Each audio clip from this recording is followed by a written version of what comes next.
Sorry, I'm just doing some calculating in my head here.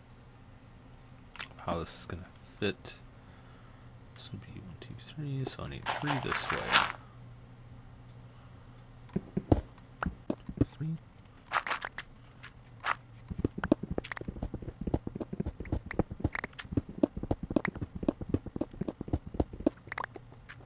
Okie dokie.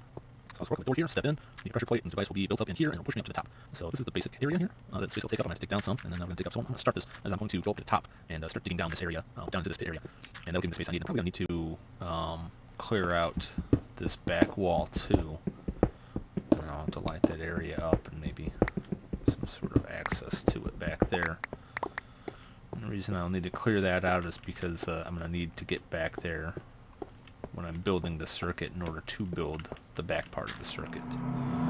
So, I mean, actually the circuit only takes up this space, so you can fill that in after the fact. But you're going to need access to that, so yes. So let me run back up top, dig my way back down here, put some torches in here, that's more than I need. Just make sure nothing sneaks in here and spawns on me, and then we can get going. Okay, real quick, we're just going to dump some stuff off here. Yes, I hear you. I got a lot of obsidian there. 2 full stacks, plus 20, that's not bad. Got an insane amount of slime balls. I have been going down there and chopping stuff up. All that mossy. Okay, so I'm going to need just gobs. Redstone. Gonna need to make some pistons.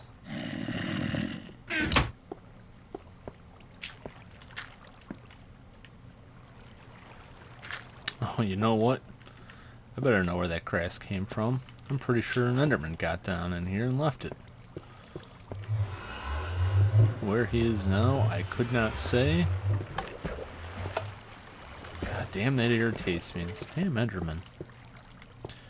Alright. We got 1 for the door space.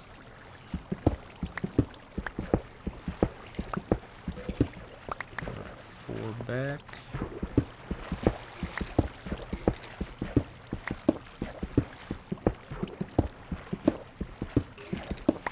Over that way and 3 over this way.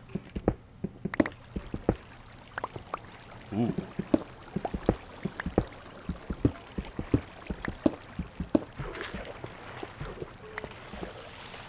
Might have to rethink this and go the opposite way on this.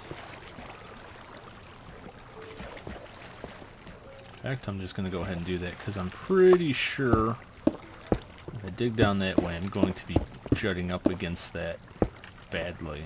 So, 2, 3, 4, 5. So we'll just move this over one this way, and that shouldn't be too tough to reverse that circuit. Okay, so now we're just going to dig down. It's going to take a while, so stay tuned.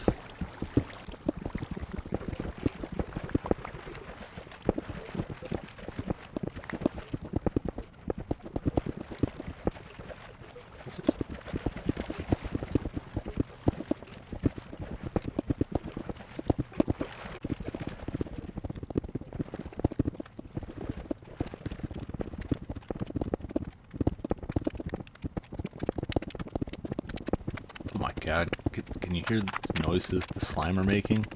That sounds horrible. That sounds like something awful is happening down there.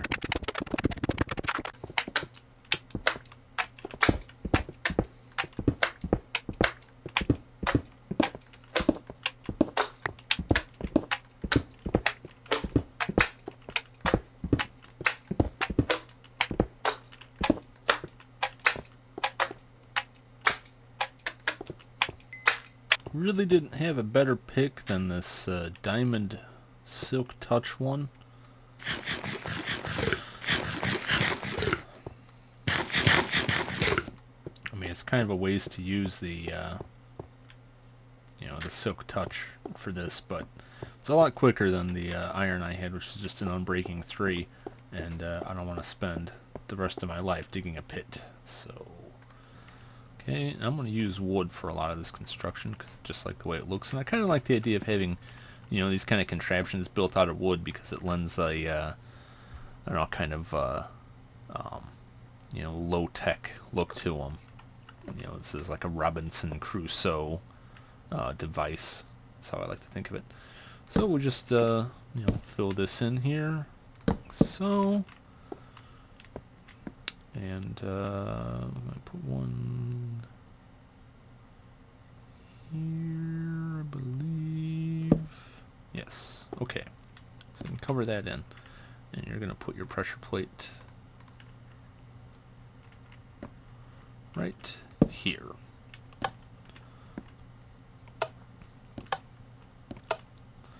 So that will activate that. Just put this happy little jack-o'-lantern back in his home there. Okay. So I'm just going to start building one layer onto this, and hopefully you can follow. Hopefully it makes sense to you. And I'm going to do a couple more, and then we'll just kind of speed through the rest of this. So you got this set up. I'm going to put one block there. Alright, so yeah, this is just following the same plan I showed you last video.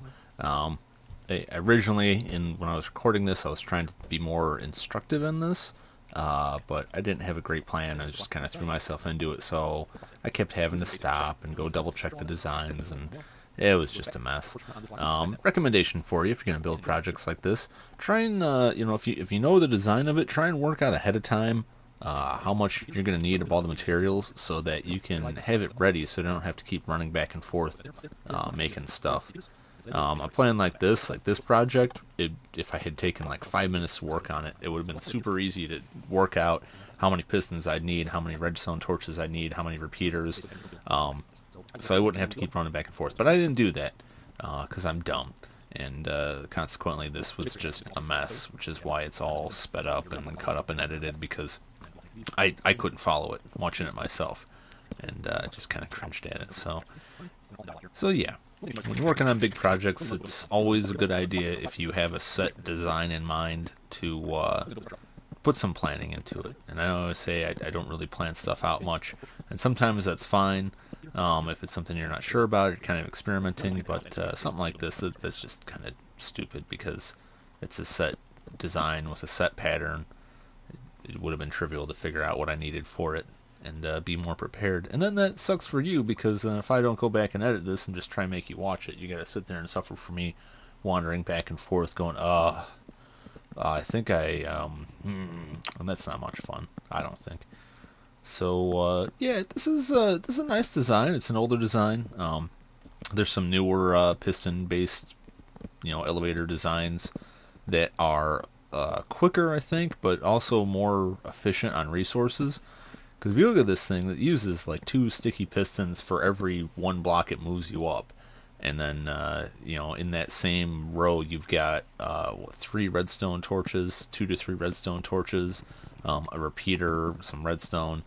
So yeah, that'll eat up a lot of resources, because the repeater itself uses 3 redstone. You've got a redstone torch and 2 redstone, or is it 2 redstone and 1 redstone torch? Hell. Anyway, it uses 3 redstone, so you're really eating through that. Now, if you've got a fortune pick, chances are, if you're mining with a fortune pick, you're gonna end up with just ass loads of redstone anyway, so not such a big deal. And like, you know, like I say, I try and conserve resources so I don't have to spend a lot of time digging stuff out, but the reality is you can always get more of pretty much anything, because this world is just infinite and will go on and on forever. So don't be afraid to be wasteful. But these projects get kind of tough, because you know, sometimes if I'm experimenting with stuff or playing around with something, I'll go into creative mode. In creative mode, you just have infinite whatever you want. You don't have to worry about any of that. And if you do that too often and never really build stuff in regular survival mode, and then you want to go back to survival mode and building stuff, it's like a learning curve, because then you have to get used to actually managing your resources again. And you know, it can really throw you for a loop, which it did to me. Same thing for, you know, in creative mode, you can fly, so I don't even have to worry about towering up. I don't have to worry about how I'm going to build something. I just fly around and build it. And if I place the wrong block, I just punch it once and it's gone. So it's really a different experience, trying to put stuff together in creative mode and survival mode, and then trying to go back and forth with one or the other. will just drive you nuts. I try not to do that too much, but sometimes I just want to, I just want to play for a few minutes without recording a video, and so I don't want to play around in my regular world, because if I'm going to be doing something, I'd rather record it so you can get some entertainment out of it, so you can get some views.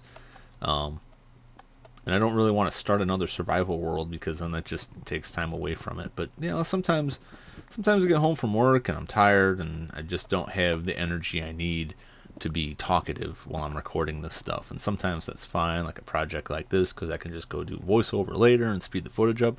But sometimes, if I'm trying to explain something or it requires some explanation, it just ends up being a bad product, because I'm just, I'm mentally exhausted, so I don't really have anything to say. That happens sometimes.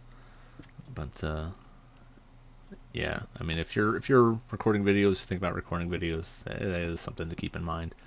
And that's a toss-up. Is it better to just churn something out just for the sake of having a video, so that you can say I've got something, or is it better to just wait? Ultimately, it just depends on how long you're waiting. If it's going to take you weeks and weeks and weeks to get back to doing something, then you've probably just lost interest and just move on to other projects. I myself have not lost interest. I'm still loving doing these videos, and it's a lot of fun. I've always had a lot of trouble speaking on a microphone, and this is really helping me out a lot. So I hope you're enjoying it. I'm having tons of fun, and I'm just about wrapped up with this. So let's get back to it. All right, let's check this out. Whee! All right, nice, very nice. Yeah, let's just some flooring there. You're gonna want to leave this space open here, because it kind of pushes you in the middle. I mean, you can step off there, but just for safety. And I'm going to add something else to this. I'm just going to add a kind of safety rail to this.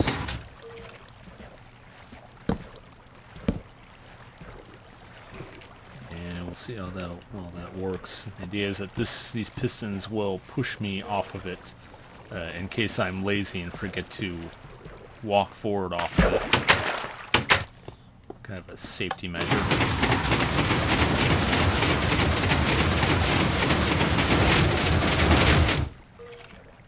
Yep, works.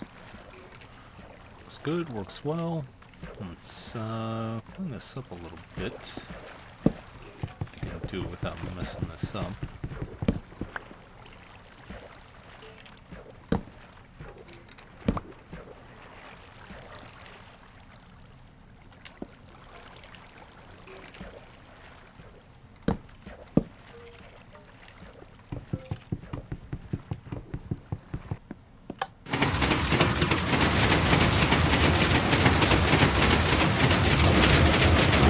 Ah!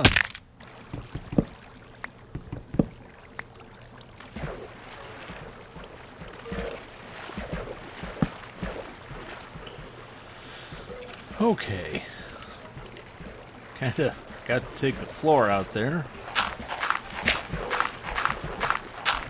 The skeletons are hopping. Door here.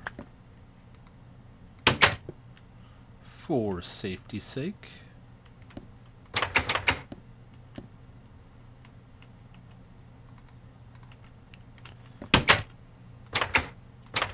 Alright, and so get this pressure plate here, we'll set it off and also close this door on the way up, so...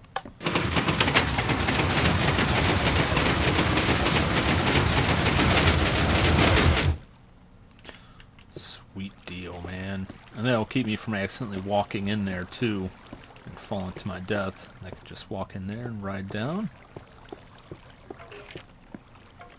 Fellas. Alright, I think that just about does it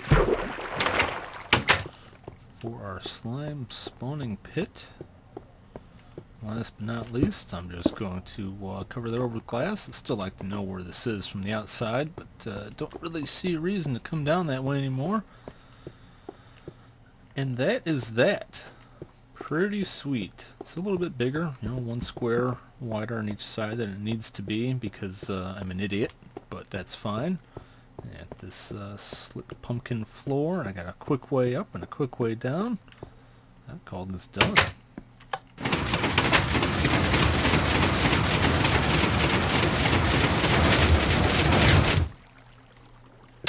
Excellent.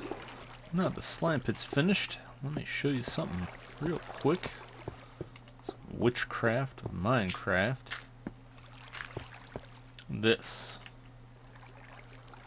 is a way to get circle stone without being in creative mode. And basically this whole thing just relies on kind of a glitchy behavior with redstone.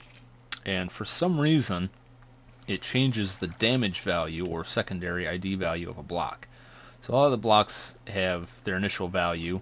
They have a number associated with them. That's how the game knows what the block is. But then some blocks have damage values. Colored wool, for instance. Wool has one ID value, and the way they differentiate between the different colors is a different damage value or secondary value attached to it. And it's the same with stone bricks. If you go into a stronghold, you'll find stone bricks, cracked stone bricks, and mossy stone bricks. And they're all actually just stone bricks with different damage values. So they're all the same block, but a different damage value assigns it a different skin. And stone bricks are no different. They're circle stone is just a stone brick with a different damage value. Now you can't make it any other way in the normal survival mode, but you can get it in creative. But this is a way with this device that you can kind of fudge it into being in survival. So basically just drop your block there, put your water down, and the distance it travels matters. So I'm going to put that 3, we're going to put a torch here which will activate this stuff, cause a little redstone glitch, and shabam, you got circle stone. Now, I'm not going to eat up a bunch of my time left because I'm kind of running out of time on this video to try and explain this. It's basically just a bug. But there's some other things you can do with it, so I'm going to link to a couple videos where I learned about this from, and those guys will explain it and already have explained it better than I can offer. So that's it for now. Hope you enjoyed. Tune in next time when I roll out to that desert village and do some malicious evil out there. Or I mean, some good for the villagers, protecting them and stuff, not killing, not murdering them, ever. Well, see you next time.